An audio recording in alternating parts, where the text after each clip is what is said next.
Welcome to my vlog, October 31, 2023 po.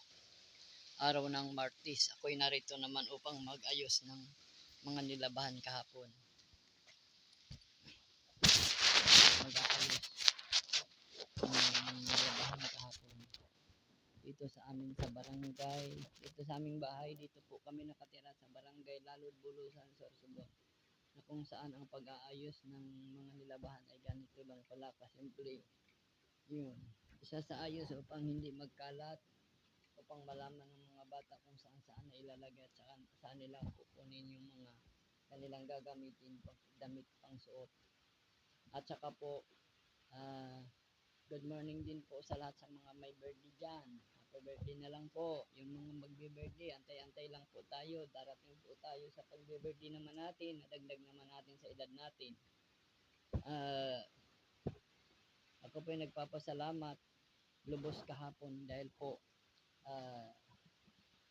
yung mga nanalo dito sa amin sa barangay ay natapos yung halalan sa walang anuman. Nagpapasalamat muli ako sa kanila. Congratulations sa mga nanalo.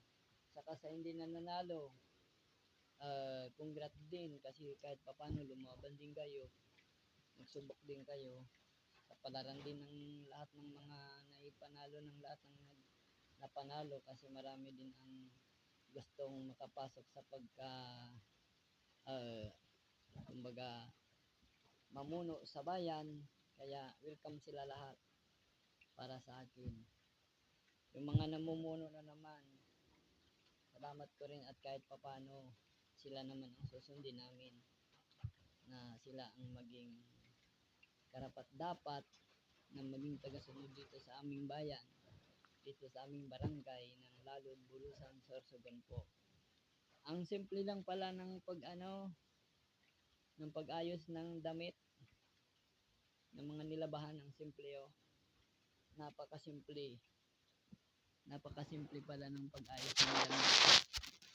Ito, pasensya na po kayo sa aking bahay kahit maliit lang, at kahit papano may nasisilungan din kami. Tsaka po, papasalamat din po ako sa Panginoon dahil binigyan din kami ng kahit may kunting ulan, maliwalas din ang panahon. Ganon dito po ngayon dito sa amin sa Bicol. Nakakapagtyaga-tyaga pa rin naman sa trabaho. Wag lang sana yung maulan naman masyado kasi magiging walang hanap buhay yung tao, kasi yung iba natatamad. Hindi naman pare-parehas yung tao. Yung iba naman nagdidiskarte kahit maulan. Pero tyaga-tyaga lang, at saka ingat-ingat lang sa pagtatrabaho.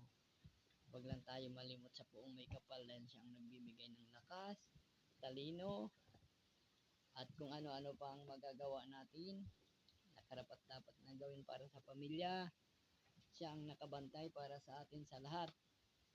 Siya ang nakakaalam, kaya huwag natin kalimutan siya, ang Panginoong Hesukristo, na siya ang bantay sa atin sa mundo. Huwag tayong mawalan ng pag-asa kasi siya ang nagbibigay ng kalakasan, lahat sa Kanya. May problema man tayo, idulog natin sa Kanya. Walang imposible yon sa Kanya. Basta tunay at taimtim, tapat, tunay ang pagmamahal at sa kapwa at panalangin sa Kanya, ibibigay niya ang lahat ng maidudulog, magproblema man o kung ano. Kaya nga po ako'y nagpapasalamat din sa lahat ng tumutulong sa akin. Hoy, maraming salamat sa inyo sa mga nagtulong sa akin. Kahit paano natulungan nyo ako. Sana ganun din sa ibang tao ang gawin nyo. Tumulong dahil tao lang tayo. Kaya napakalaking pasalamat ko po sa inyo sa mga tumulong sa akin, na kahit ganito lang po yung kalagayan ko, masaya na ako dahil nakakatulong din kayo sa akin. Ganon din po ako pag ako'y nagkapera. Tumutulong din ako kahit papano, dahil kasi po yung pagtulong sa kapwa ay hindi kawalan sa kapwa. Naway marami pa ang darating pag ikay tumutulong sa kapwa. Kaya nga po, ako ay nagpapasalamat muli, una sa Panginoon, pangalawa sa inyo sa mga nakikinig, sa mga nakakakita sa akin dito, Sige po, thank you po sa all. Maraming salamat po.